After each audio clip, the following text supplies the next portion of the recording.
Manga-Waido. I'm Aisuke Okawa. I'm just an ordinary guy. My only real merits is that I'm straightforward and honest. One day, my dad, who runs a small business, suggested I meet this girl. Possibly even marry her. One of those matchmaking things. She's very nice and her folks are wonderful. And her folks are wonderful people. What do you say? Want to meet her? This girl, Miyako, like she grew up in an orphanage. Maybe you'll have a lot in common to talk about, huh? Like he said, I grew up in the orphanage, so that makes them my foster parents. As for my real parents, they left me at the orphanage when I was a baby and disappeared. Apparently, this woman's father was a company CEO and a business partner. It would be disrespectful if I declined, so I accepted.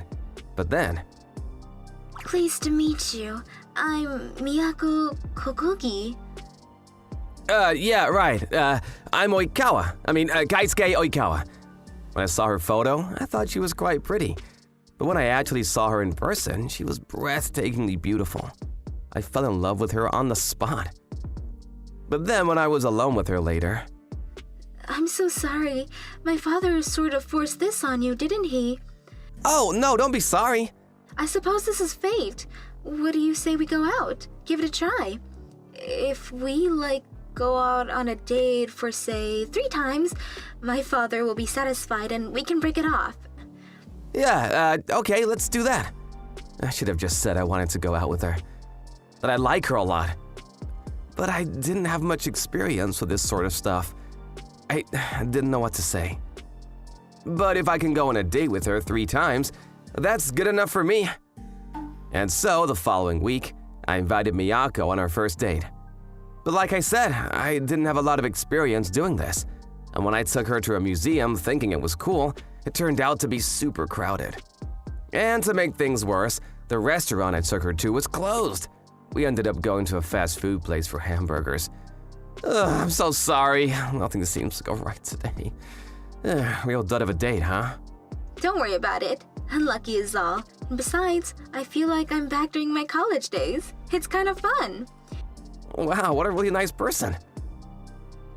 I think I'm in love all over again. I made sure I didn't screw up on our second date. I'm sure there are plenty of restaurants here that we can choose from. I won't screw up this time. Just as I was getting excited about choosing a nice restaurant.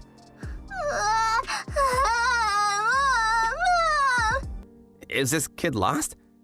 Yes, it seems that way. We still have a little time before the movie starts. I'll see what's wrong. So we approached the little girl, but…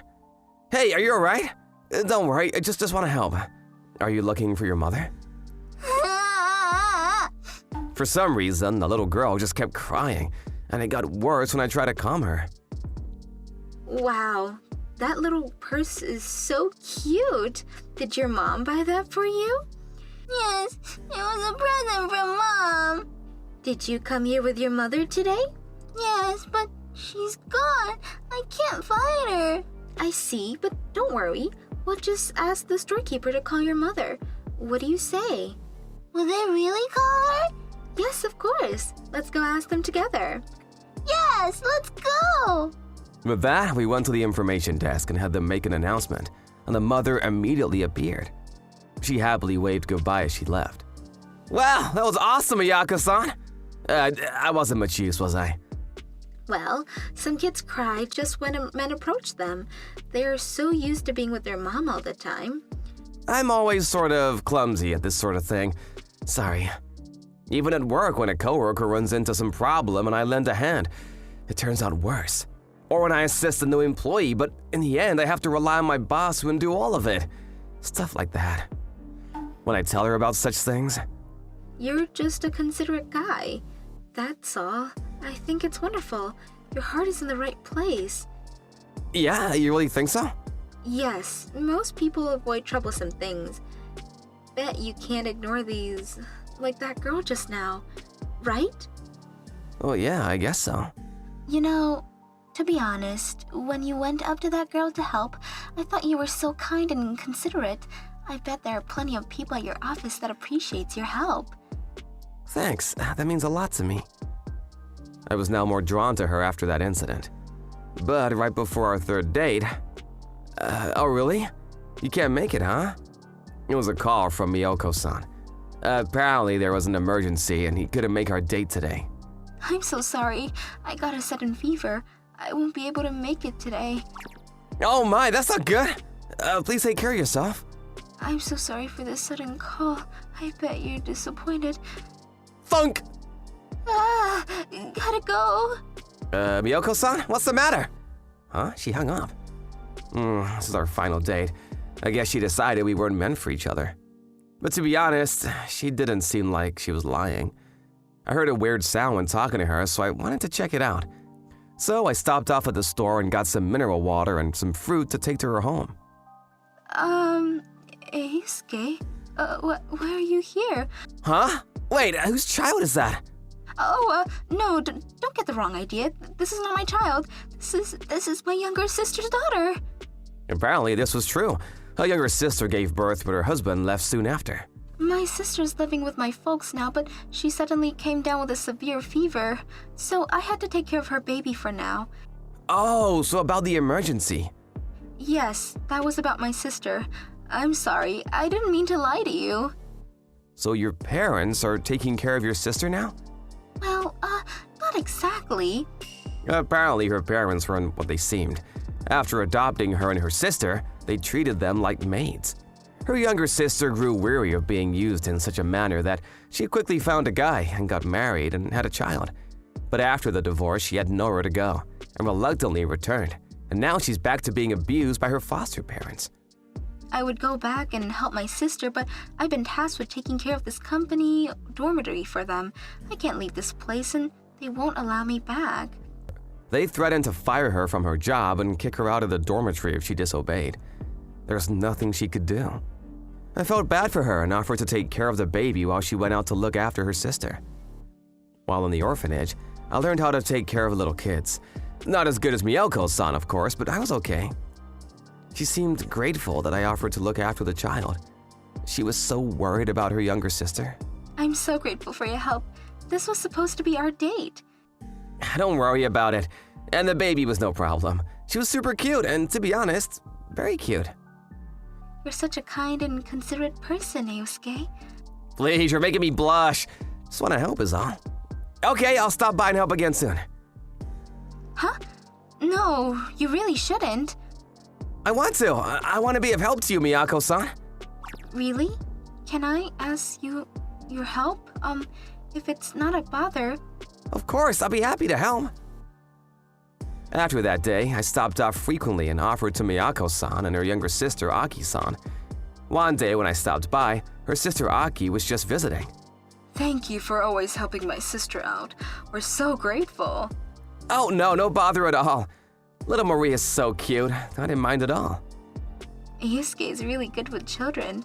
Hey, why don't you two go out and shop? Relax a bit. Huh? But... I'll take care of Marie while you guys are out. Don't worry.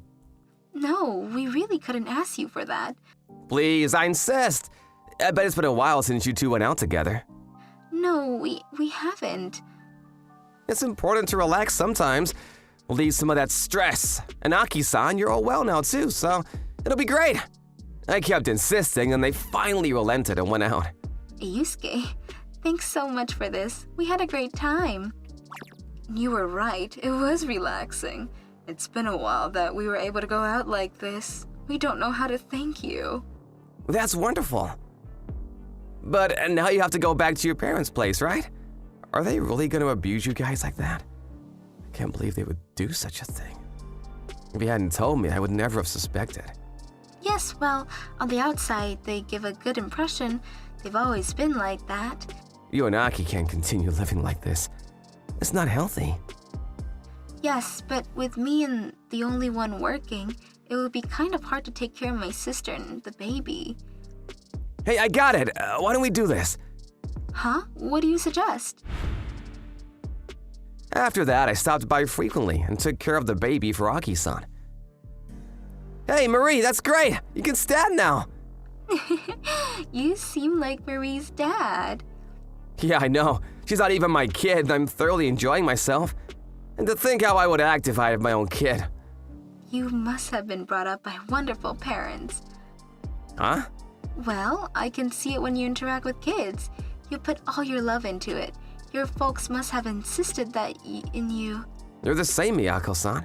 You treat Marie like your own child. I can see you care for her and love her too. I don't know. I was brought up by those foster parents.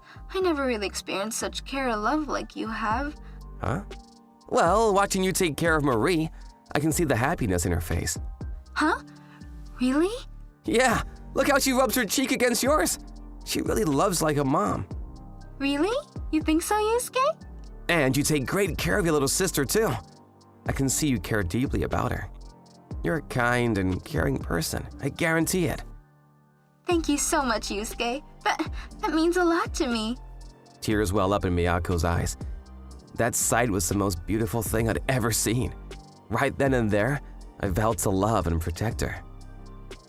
But then when I arrived at Miyako-san's house the next day, Aki was there. A serious expression on her face. Apparently, her foster parents were unhappy with the house chores and became furious with her, throwing things. This is outrageous! Aki-san, you really shouldn't have to take this anymore. Let's put that plan into action. It's time. I'll give them a piece of my mind. But... Don't worry, leave it all to me.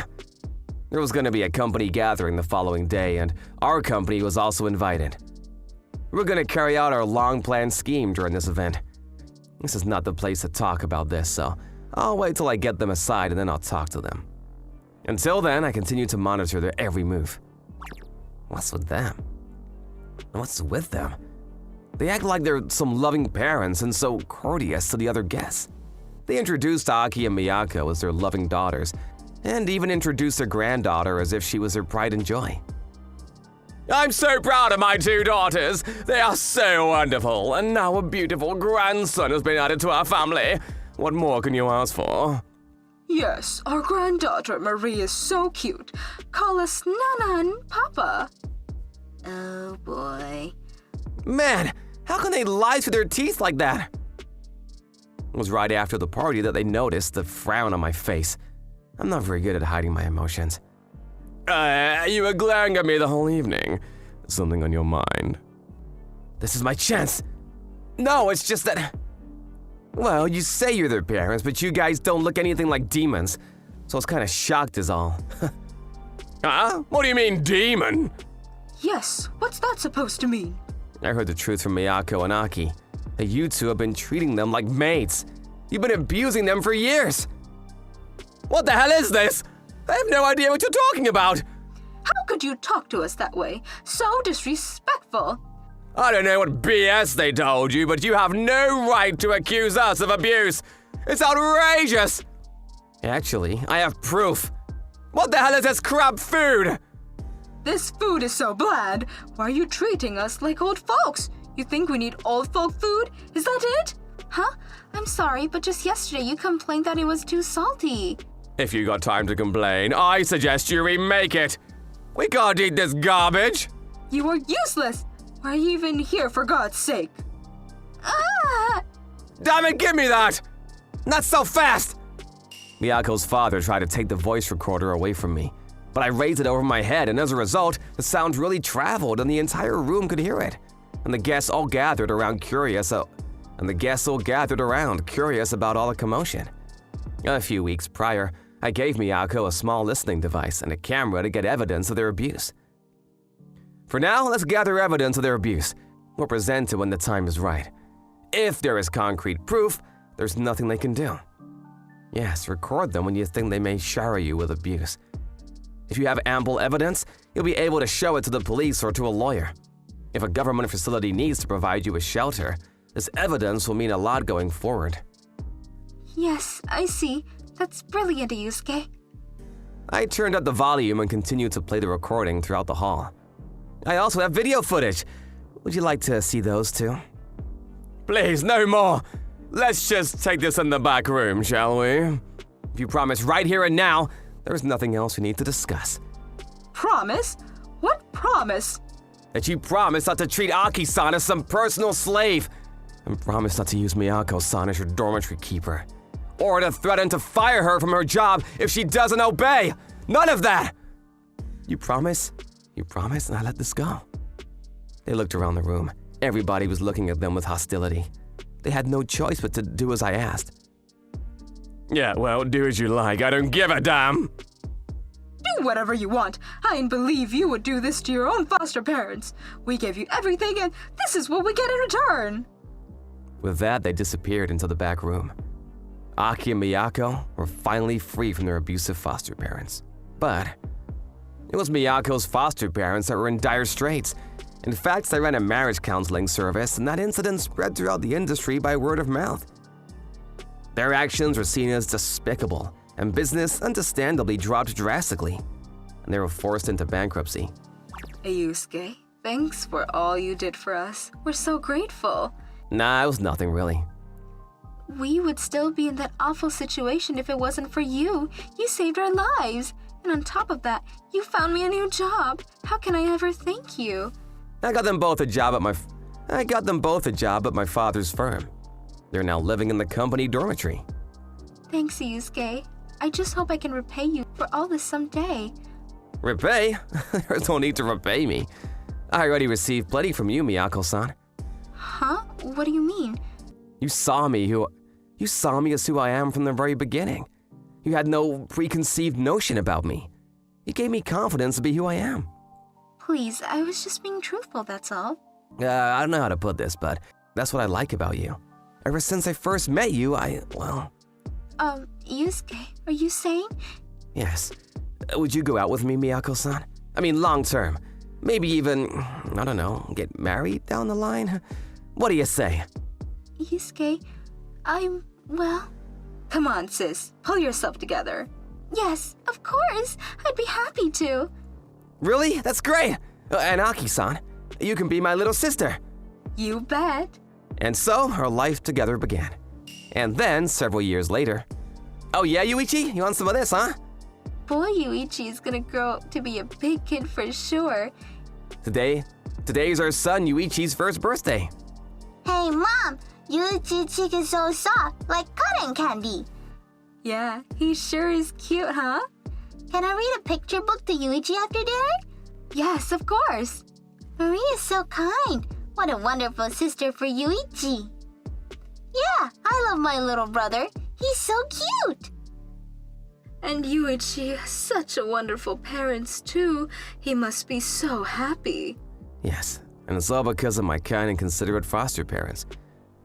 I vowed I would protect this family forever.